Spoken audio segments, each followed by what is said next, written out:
Hello friends, एक बार फिर से हमारे यूट्यूब चैनल श्रीदेवी क्लासेस में आप सभी का स्वागत करते हैं। आज का जो हमारा टॉपिक है उसके अंदर हम 1 मार्क्स के क्वेश्चन आंसर्स के बारे में बात करेंगे, जो हमारे फर्स्ट सेमेस्टर या फिर जो हमारे सेमेस्टर्स के एग्जाम्स होने वाले हैं उनमें पूछे जाते हैं 1 मार्क में, जिसमें आपके बहुत से बेसिक क्वेश्चन होते हैं, जैसे किसी भी टॉपिक की डेफिनेशंस हो गए उसके, या फिर कोई फुल फॉर्म्स होती हैं उनके बारे में पूछा जा सकता है, या हम जो बेबी गारमेंट्स होते हैं उनके अंदर क्या क्या चीजें यूज करते हैं, ये सारे जो क्वेश्चंस होते हैं वो सारी चीजें हमसे पूछी जा सकती हैं। तो आज जो हमारा टॉपिक है इसके अंदर हम इन्हीं सारे क्वेश्चंस के बारे में बात करेंगे और इनको पूरी डिटेलिंग में समझेंगे। तो चलिए शुरू करते हैं हमारे सबसे पहले क्वेश्चन से। यहाँ हमारा सबसे पहला क्वेश्चन है डिफाइन मेजरमेंट। मेजरमेंट को हमको डिफाइन करना है कि आखिर मेजरमेंट क्या होता है। जब भी हम कोई ड्रेस तैयार करते हैं या फिर हमें कोई भी गारमेंट बनाना होता है तो जो उसकी फिटिंग होती है वो हमारे हमेशा मेजरमेंट पे ही डिपेंड करती है, क्योंकि अगर हमारा जो मेजरमेंट है वो सही नहीं है तो हमारा जो भी गारमेंट है उसकी हम फिटिंग नहीं कर सकते, या फिर उसकी जो कटिंग वगैरह है वो भी हम नहीं कर सकते प्रॉपरली। हमारा जो मेजरमेंट होता है उसके अंदर हमारे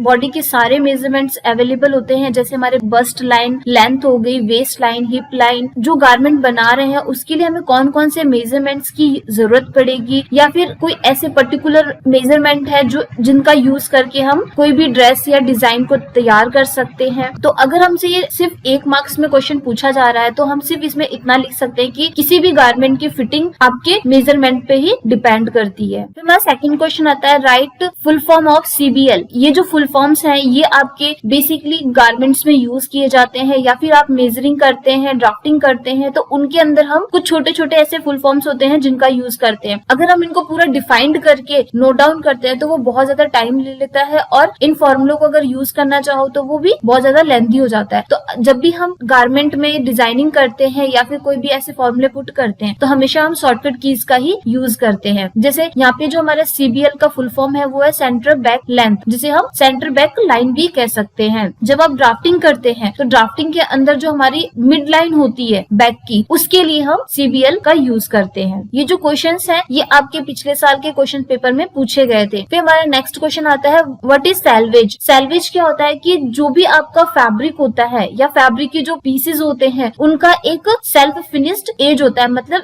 फिनिश्ड आपका कभी भी हम गारमेंट या फिर कोई भी फैब्रिक तैयार करते हैं, निटेड करते हैं तो उनकी क्या होता है कि लेंथ वाइज या क्रॉस वाइज ग्रेन में निट किया जाता है। तो जब भी उनकी बुनाई की जाती है तो क्या होता है कि वो रफली होते हैं, अगर आप साइड में से देखेंगे तो वो निकलना स्टार्ट हो जाएंगे। इसलिए क्या करते हैं कि जो उनके लेंथ वाइज एरिया होता है वहां पर क्या करते हैं उसको फिनिश्ड कर दिया जाता है, ताकि जितने भी थ्रेड्स हैं या फिर जो भी उनके धागे हैं वो ना निकले। जो हमारा सेल्फ फिनिश्ड यूज करते हैं वो इसीलिए करते हैं ताकि हमको अदर्स कोई भी फिनिशिंग ना देने पड़े, जैसे आपको हेम लाइन या फिर बायस टैप वगैरह के यूजेस होते हैं वो नहीं देने पड़ते। इससे क्या होता है कि आपका जो फैब्रिक का थ्रेड्स हैं वो भी निकलना बंद हो जाते हैं और वो आसानी से उनको कैरी किया जा सकता है। और जो जितने भी फैब्रिक्स होते हैं उनके अंदर क्या होता है कि हर एक फैब्रिक के अलग अलग सैल्वेज का यूज किया जाता है। जैसे हमारे कॉटन फैब्रिक्स होते हैं उनके अंदर हम प्रेस्ड सैल्वेज का यूज करते हैं। उसी तरीके से जो हमारे फलन एंड फैब्रिक्स होते हैं उनके अंदर अलग फिनिशिंग दी जाती है। जो हमारे सिल्क फैब्रिक्स होते हैं उनके अंदर अलग फिनिशिंग दी जाती है, क्योंकि जो हमारे सिल्क फैब्रिक्स होते हैं उनको अगर हम ज्यादा प्रेशराइज करेंगे तो क्या होगा कि वो थ्रेड्स खराब होने के चांसेस हो जाते हैं। और जब हम प्रिंटिंग करते हैं फैब्रिक्स पर तो भी हमारा जो फिनिशिंग एरिया होता है वहां पर हम पिनों की यूज करके आराम से फिनिशिंग कर सकते हैं। अगर आप फैब्रिक के मिड में पिन का यूज करते हैं तो फैब्रिक में होल वगैरह या फिर उसकी जो फिनिशिंग होती है, जो हमारे मेन फैब्रिक की फिनिशिंग होती है, वो खराब होने के चांसेस हो जाते हैं। इसलिए हम क्या करते हैं कि जो हमारा सैल्वेज है, मतलब जो फैब्रिक की साइड वाली किनारी होती है, उनको फिनिश्ड कर देते हैं, ताकि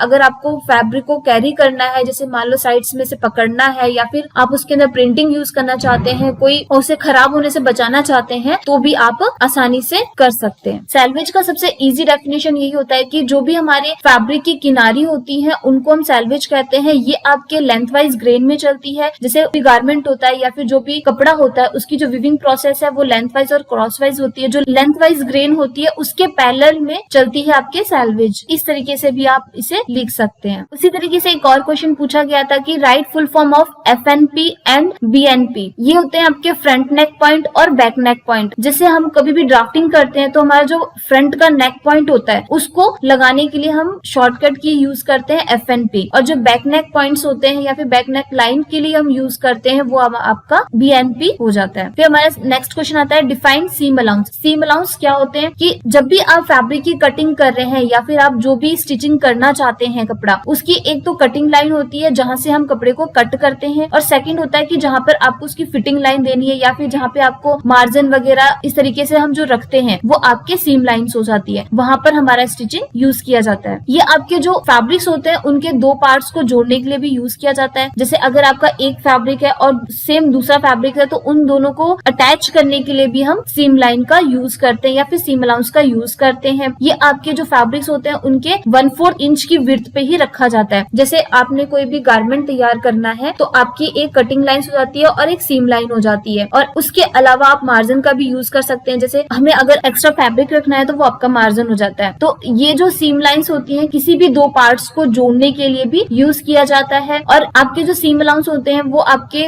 हर एक फैब्रिक के अकॉर्डिंग रखे जाते हैं। इनके अंदर क्या होता है कि जो आपके फैब्रिक्स होते हैं वो अलग अलग टाइप्स के होते हैं, जैसे उनकी वीविंग प्रोसेस भी अलग अलग होती है, तो उनके अंदर क्या हम सीम्स वगैरह भी अलग अलग यूज करते हैं। तो उसी तरीके से भी आप इसका यूज कर सकते हैं। जैसे आपके जो इंडस्ट्रियल होते हैं उनमें ज्यादातर 1 इंच का जो विड्थ होती है वो रखी जाती है। उसी तरीके अगर आप घर में कोई फैब्रिक बना रहे हैं या फिर कोई गारमेंट तैयार कर रहे हैं तो 1/8 करके भी रख सकते हैं। फिर हमारा एक क्वेश्चन पूछा जाता है कि which size of needle to commonly use in sewing machines. जो हमारे बेसिक स्विंग मशीन्स होती है उनके अंदर हम कौन से निडल्स का यूज करते हैं। वैसे तो हर एक फैब्रिक के लिए अलग अलग निडल्स का यूज किया जाता है, और अगर हम सीखने के पर्पज से काम कर रहे हैं तो हम मैक्सिमम कॉटन फैब्रिक का यूज करते हैं, तो उसके अंदर हम 16 नंबर और 18 नंबर की निडल का यूज करते हैं। जैसे आपके जो हैवी फैब्रिक्स होते हैं उनके अंदर हम 18 नंबर निडल का यूज करते हैं, और जो 16 नंबर होती है उनपे हम कॉटन फैब्रिक्स हो गए, आपके जो भी थोड़े थिक फैब्रिक्स होते हैं उनका यूज करने के लिए हम 16 नंबर की निडल का यूज करते हैं। और जितने आपके फैब्रिक्स पतले होते हैं या फिर जो एम्ब्रॉयडरीज वगैरह के लिए होते हैं वो हमारे 11 नंबर या 40 नंबर निडल का यूज करते हैं। तो यहाँ पर जो हमारा क्वेश्चन पूछा गया है वो यही पूछा गया है कि कॉमनली हम जो स्विंग मशीन होती है उनमें हम कौन सी निडल का यूज करते हैं। तो हम घरों में मैक्सिमम 18 और 16 नंबर निडल का यूज करते हैं। फिर नेक्स्ट क्वेश्चन आता है, name the basic measurement required for draft और चिल्ड्रन पैंटी। जो भी हमारे बच्चों की पैंटी होती है उसके लिए हम जब ड्राफ्टिंग कर रहे होते हैं तो कौन सा बेसिक मेजरमेंट की जरूरत होती है। एक तो होता है कि हमारे हिप की जरूरत होती है और एक लेंथ की। जितनी भी आपको पैंटी बनानी है उसकी लेंथ ले सकते हैं और हिप मेजरमेंट, और अगर आपके पास में लेंथ नहीं है तो आप हिप का मेजरमेंट लेकर भी ड्राफ्टिंग कर सकते हैं। ये जो मेजरमेंट है ये बहुत ही बेसिक होते हैं, क्योंकि हिप का मेजरमेंट लेकर के आप जो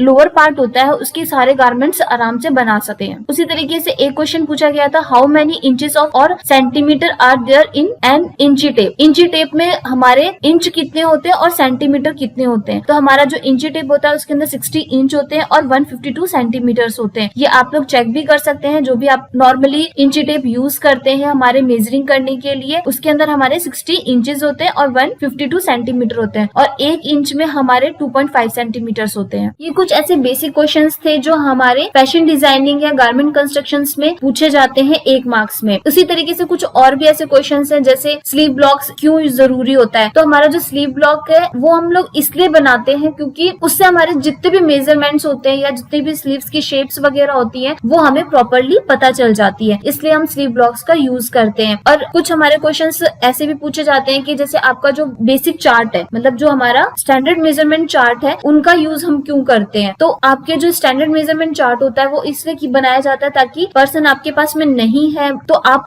फिर भी उसका पूरा मेजरमेंट लेकर के उसके लिए कोई भी ड्रेस या डिजाइन बना सकते हैं, इसलिए हम स्टैंडर्ड मेजरमेंट चार्ट का यूज करते हैं। तो जो हमारे पिछले साल क्वेश्चंस पूछे गए थे उसमें इस तरीके से पूछा गया था कि 6 साल के बच्चे का एक बेसिक मेजरमेंट चार्ट बनाना है। तो आप बेसिक मेजरमेंट चार्ट जो भी हमारा स्टैंडर्ड मेजरमेंट चार्ट है उसमें से आप 6 साल के बच्चे का लेकर के वो ड्रॉ कर सकते हैं। जो हमारे उसमें बेसिक मेजरमेंट्स होते हैं वो आपके होते हैं चेस्ट, वेस्ट, हिप, नेक, शोल्डर्स, नेचुरल वेस्ट लेंथ, और जैसे आपकी फ्रॉक लेंथ होगी, निक्कर लेंथ होगी, इनका यूज करके भी आप तैयार कर सकते हैं। आई होप आज की जो वीडियो है वो आप लोगों के लिए यूजफुल रहेगी। अगर आपको हमारी ये वीडियो पसंद आए तो हमारे चैनल को सब्सक्राइब कर लीजिए और बेल आइकन को दबा लीजिए, जिससे आने वाली हर एक वीडियो की नोटिफिकेशन आप तक इजीली पहुंच सके। और जितना हो सके इन वीडियोस को शेयर करिए ताकि फैशन से रिलेटेड या कॉस्ट्यूम डिजाइनिंग से रिलेटेड जो भी पर्सन एग्जाम्स दे रहे हैं या फिर स्टडी कर रहे हैं उनके लिए ये यूजफुल रह सके। तो मिलते हैं नेक्स्ट वीडियो में कुछ और नए क्वेश्चंस के साथ। तब तक के लिए thank you very much and have a nice day.